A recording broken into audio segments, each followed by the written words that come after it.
السلام عليكم. لازم تخاف، الموضوع بقى مرعب. الموضوع يا جماعة مش عايزه يتاخد بتهريج وهزار، ولما بيطلعوا مش عارف يجيبوا صور وبتاع. الموضوع بقى مرعب.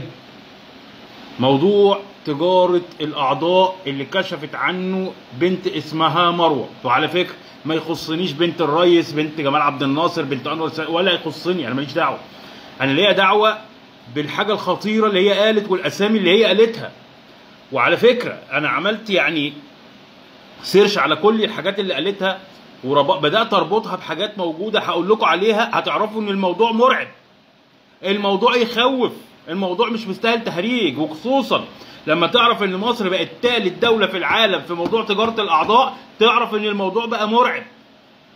يخوف، لازم تخاف، الموضوع مش تهريج. بصوا يا جماعة، خلينا نبتدي من الأول. البنت طلعت قالت على شوية أسامي على رأسهم حد معروف، هي وفاء عامر. وفاء عامر ممثلة درجة تانية، سنيدة، مش بطلة يعني زي أحمد السقا وكريم عبد العزيز ومنى زكي ما بتشيلش أفلام ومسلسلات، يعني ممثلة درجة تانية، بس مشهورة معروفة. ايه بقى اللي يلم واحده زي وفاء عامر على المساجده بتاعت الفسيخ وبتاعت الخضار وبتاعت الشاي ايه؟ مفيش.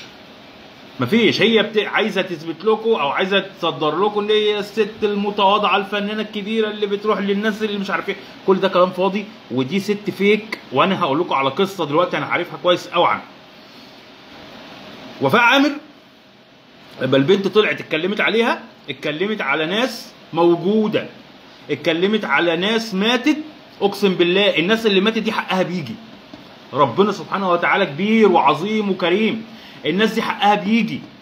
الناس اللي ماتت، اذا كان ابراهيم شيكا ولا دينا مراجيح، وهقول لكم على اسم مفاجاه دلوقتي، ابراهيم الطوخي بتاع الجملي هو املي، فاكرينه؟ اول ما طلع وظهر معاهم مات. دينا مراجيح ماتت، ابراهيم شيكا مات. وقال لك ده البت قالت ده، قالوا له انت عندك الكانسر، بس هو لما خدوا منه فص الكبد والكليه الواد حالته اتاخرت، فبداوا يعالجوه ما قدروش يلحقوه، فقالوا له انت عندك سرطان. موضوع غريب. كل الناس اللي هم قبلوهم ماتوا. الناس دي بتتباع. اقول لك على حاجه، يقول لك الجته بتتباع ب5 مليون جنيه. وعلى فكره اشك في المبلغ ممكن يكون اكبر من كده. بيكلموا بالجته. وبعدين هو سؤال بسيط، سيبك بقى من وفاء عامر كده على جنب عشان هحكي لكم قصتها دلوقتي.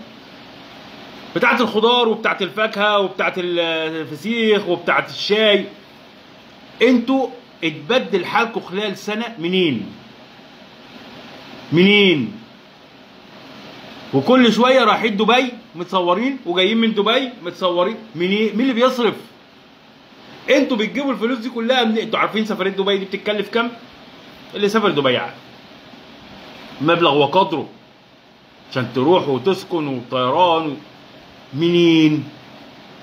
منين؟ هيطلع واحد دلوقتي يقول لي اصل هم بيعملوا لايفات على التيك توك. دي لوحدها بقى كارثه. ليه؟ واحده احنا بنتكلم مع بعض ايه؟ بالراحه، وعايزين نفهم مع بعض. ليه بقول لكم الموضوع خطير؟ عايزين نفهم مع بعض. يقول لك لايف التيك توك اصل هو مستني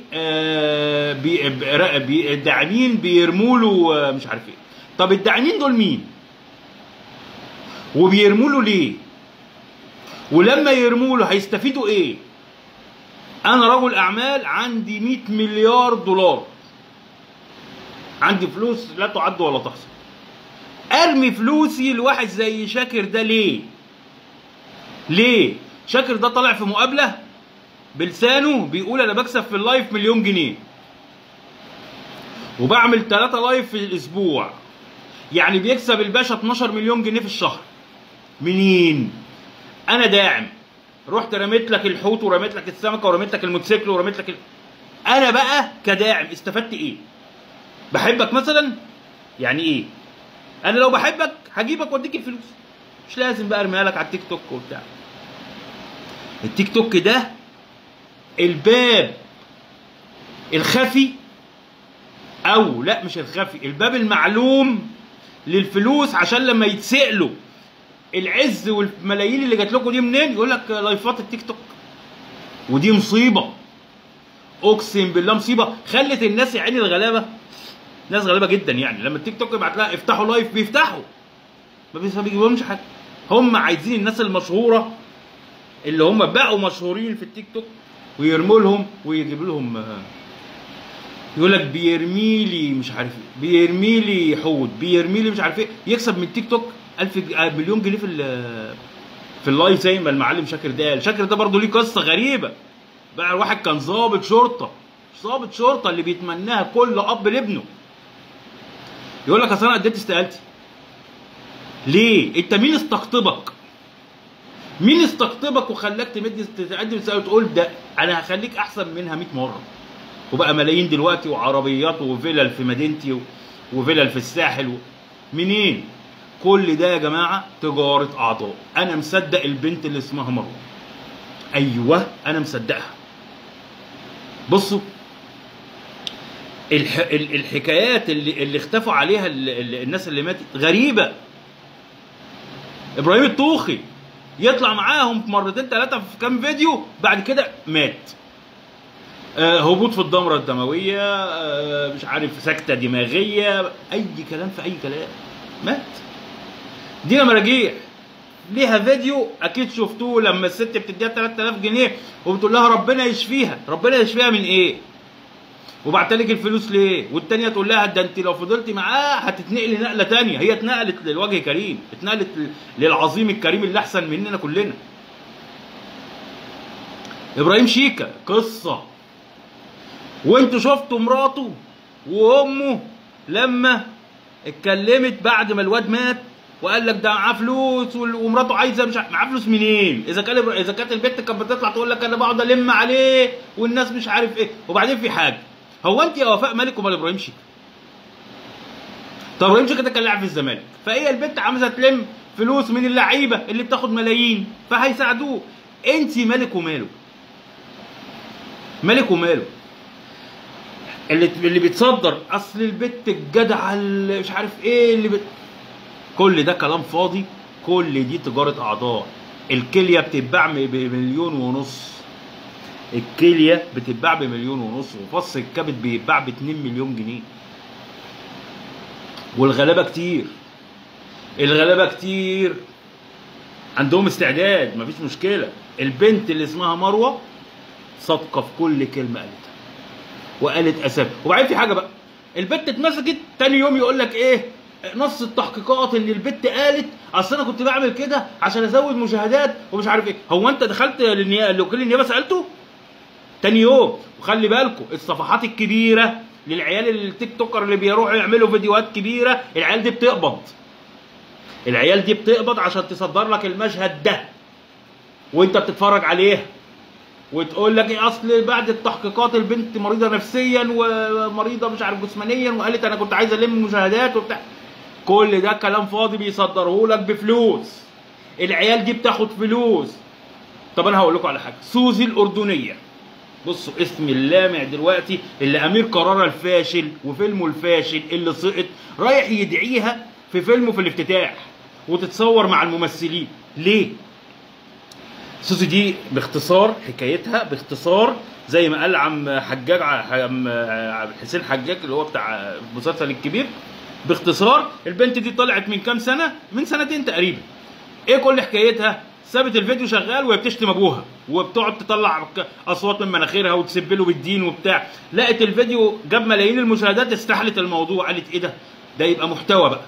محتواها ان هي بتطلع تشتم ابوها، وكانت ايه وبقت ايه. شوفوا خدودها وشوفوا الحاجات اللي اتنفخت، وتقول لك انا رايحه دبي وانا رايحه قطر وانا رايحه مش عارف ايه. ركزوا في الاسماء وركزوا في البلاد.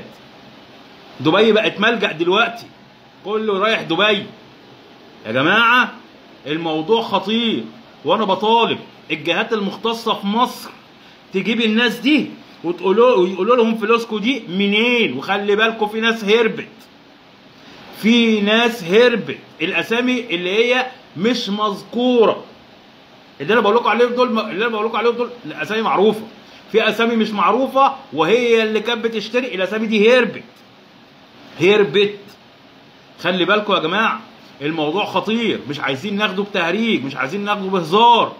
الموضوع خطير، خلي بالكم على نفسكم قوي قوي. الحكايه بتاعت وفاء عامر، عشان بس اقول لكم بس الست دي عشان ما انساش، كانت في جامعه الدول العربيه وجالها كانت بتعزي في مسجد الحمديه الشاذليه، فجالها 2 ستات كده غلابه اللي هم بيديروا في جامعه الدول العربيه، انتوا عارفين الشحاتين وبتاع، ويا استاذه وعشان خاطرنا وعايزين فلوس وبتاع، وهي قاعده في العربيه. قالت لهم استنوا، راحت شخطه فيهم، استنوا هديكوا، روح هات لي الكاميرا، هات الواد بتاع الكاميرا عشان يصور. وكانت بيبرق لهم وبيصغر لهم كده، اسكتوا وابعدي ابعدي يا العربيه، ابعدي ايدك. ماشي. اول ما الكاميرا اتفتحت، ابتسامه المزيفه، ويا حبيبتي ده انا تحت امرك، ده انا مش عارف ايه، وراحت مديها كل واحده 200 جنيه. الست دي فيك وتاريخها معروف، تاريخها معروف. الواد محروس بتاع الوزير، فيلم بتاع منتصر بالله، اللي يحب ينقب، معروف. حنان ترك، قصه حنان ترك، فتاريخها ملوث وزباله. فانا مصدق ان الست دي تعمل كده، ومصدق ان الفرقه اللي معاها دي تجار اعضاء. خلي بالكم من نفسكم، والموضوع مش هيتلم كده في حلقه واحده، انا هفضل متابع الموضوع ده وهكلمكم فيه كتير. سيبكم في رحاب الله. السلام عليكم ورحمه الله وبركاته.